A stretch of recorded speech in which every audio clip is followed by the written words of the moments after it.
Yo, so guys, it's Cabal, and I'm back with yet another video. Now, you already know, shouldn't have to say it, but for the new people that join, I might have to. Reading the Bible. This time I'll read it from Isaiah 9 verse 2. People who walked in the darkness have seen a great light. Those who dwelt in the land of the shadow of death, upon them light has shined. Now, I'm not exactly sure what this means, but I know for a fact it means like people that, you know, they're in a bad situation, you know, there's God probably provides them a way out. That's what I assume it means. Anyways, we on Want to See Attendant for the third time. Don't worry, this weekend there'll be different content. For now, you know. I'm saying we're just gonna be reacting to stuff. For now, it's just Want to See Entertainment. They went so far in the past 2 videos, so they went 1 for 2, 1.5 for 2. So they're 2.5 for 4. Not the best. Let's see if they can go for 2 for 2 this time and make it 6.5. Wait, no, it's not 6. I'm tweaking. I'm gonna have to ask them.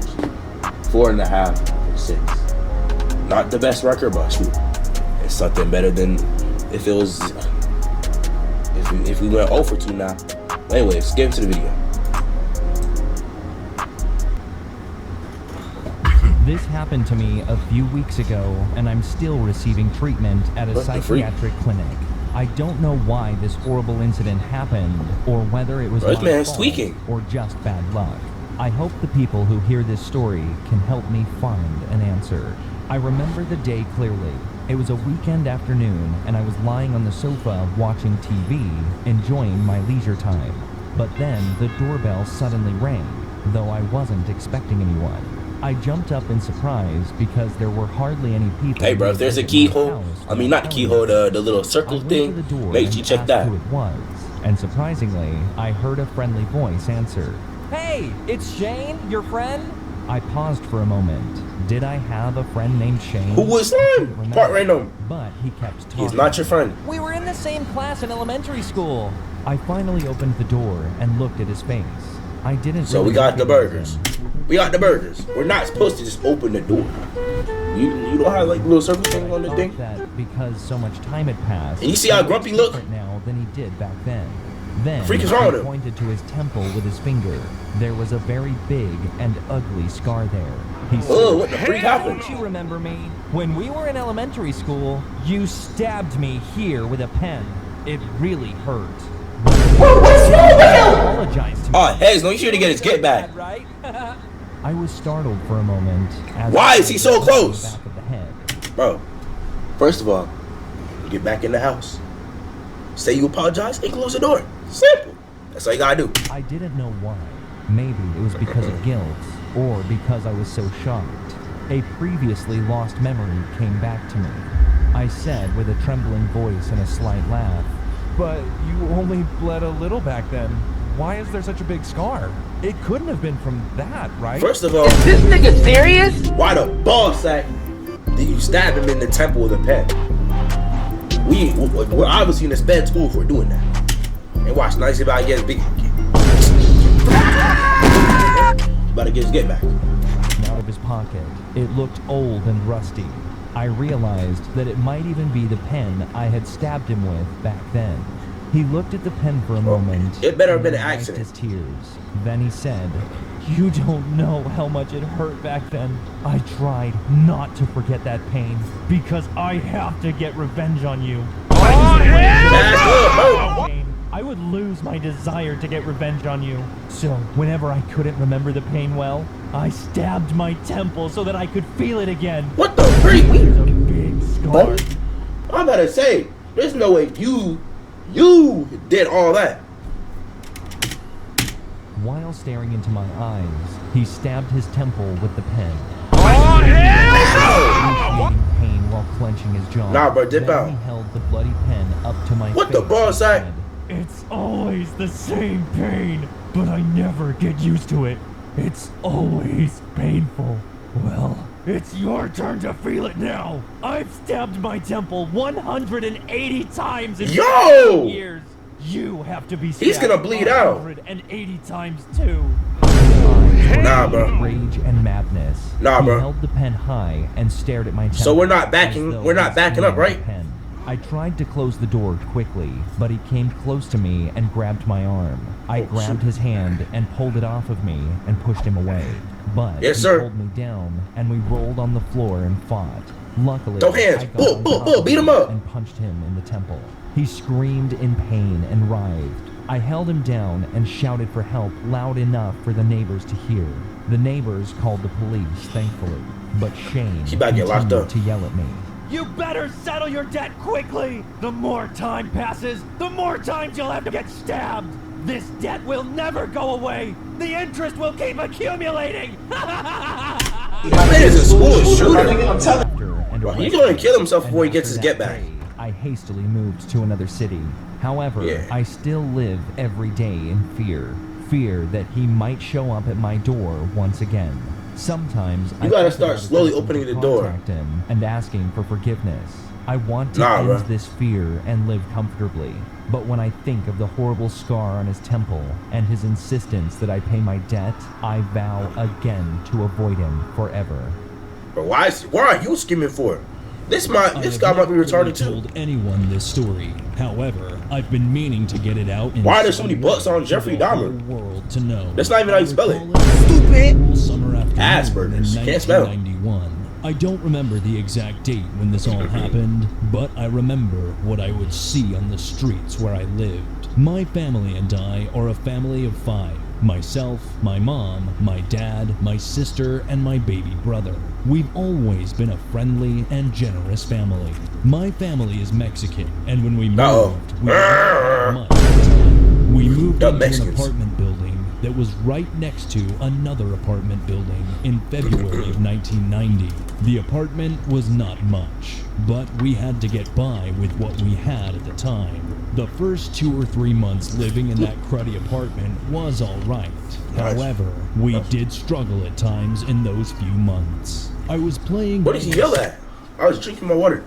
We did struggle at times in those few months. He's in trying to get a boat with pizza. This one day in May, because I was bored of watching cartoons and wanted to actually get outside for once. I was around the back side of the apartment playing catch with a there's always blood on the tree. From my dad's they don't see that. Family. I remember it clearly because while we were playing, I couldn't help but notice the strong, horrendous smell of what seemed to be urine. My uncle seemed to too because he walked towards me asking if I needed to use the bathroom. But I replied with a simple no and that I was okay. When we were eating dinner that night, as we were eating, I glimpsed outside the window where you can see the outside of the other apartment. In a window of one apartment, I saw a brown-haired man who looked to be middle-aged and had his arms full of boxes and bags walking towards the dumpster. The man violently threw the stuff into the dumpster, and when he threw everything... Is that supposed to be Jeffrey Dahmer? What looked like a blood-covered, severed hand. Oh, hell no! The man immediately picked up the severed hand, placed it in the dumpster, and speed walked back to the front of the He acted like you didn't see that. This occurrence was strange, but didn't even think to question whether that was a real hand or what he could have been carrying. I did see some other strange things happening with that man, but I don't want to get too deep into them. Perhaps some other time or in a different story I will. After that night, a very foul odor of what seemed like urine and roach for almost a year. It went on for so long. And bro, there's no way it's that bad that you got masked up. You got caught some Febreze. I even suffered some trauma from it. One night, as I was trying to fall asleep, I started to hear heavy drilling, like a power drill being used. The sound was so disturbing and eerie that I get goosebumps even just thinking about it. I got up to look through the kitchen window to see who was drilling, but when I got to the living room, I saw my dad crouched by the window. I asked my dad, "Bro, get down!" And he came and quickly pulled me over and had me crouch beside him. He then told me something that... If he's crouching down, you're supposed to crouch down too. Cold. There's a maniac living next to us. We sat there for about 10 minutes in the pitch dark of our living room. and although it was only 10 minutes, so y'all just not gonna call the cops. The drilling finally stopped, and my dad and I both peeked through the window to check what was happening. Bro. We saw that same man comb his hair back and leave his place. I glanced through the window of his apartment and saw something that made me know there was something seriously wrong. There was a young boy passed out on a bed with the TV on in front of him. What bothered me the most was the fact that this boy was completely naked. Oh, hell no! Ooh, we got fondle to the maximum. Look at it. Look at his eyes. Look at his eyes. Jeffrey Dahmer done money. He fondled him to the maximum. You're weird. He got his eyes rolling back. He got pegged. The boy was completely naked. No clothes at all. Not even underwear to cover himself. My dad told me to go back to my room so he could contact the police. I curled into a ball on my bed, even with my eyes wide open. I could not think of anything else but the uncomfortable image of that unconscious naked teen on the bed.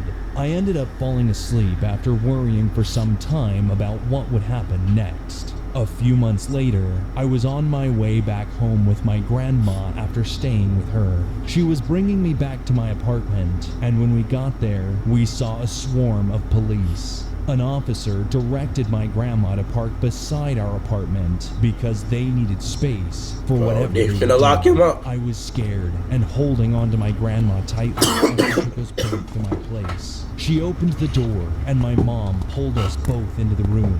I ran towards the living room window to see the swarm of police outside. I saw boxes and containers being dragged out. Those boxes are the bodies. And then I saw that same man being put into a police car, and I could swear He's getting locked up? Complex a week later. He's next on the touching fondle list. Because my parents both agreed that we did not need the drama going on to ruin our lives. I am older now, and I later learned that the man who had been arrested was the serial killer Jeffrey Dahmer, who was known to have taken the lives of 17 men. He would not only kill, but would drug, cannibalize, and do other monstrous things to his victims. It's hard to see the world the same way after that traumatic experience. But what I've learned is, you should not trust. Oh shit! Oh shoot! He's pretty much telling you don't snitch. Hey bro, in that case you gotta have your particular motive. You gotta cock block that. You gotta be like, he has a knife! I mean, she gonna die, but you gotta dip out. Anyways, I guess that was 2 for 2. Cause there wasn't really anything that I didn't like about those videos. To be honest, I don't. Yeah, there wasn't nothing too crazy about that. I mean, the guy in the first video where he almost got slimed out. He showed some bad tendencies in the beginning, but he made up for it. But yeah, that's today's video. Make sure y'all like, subscribe, and turn post notifications, and don't forget to comment down below. Worst case scenario, run of ideas. What's to come in clutch? The comment section. Even if I don't run ideas, I still want to know y'all, so still comment down below. With that being said, I'll see y'all next video. Peace.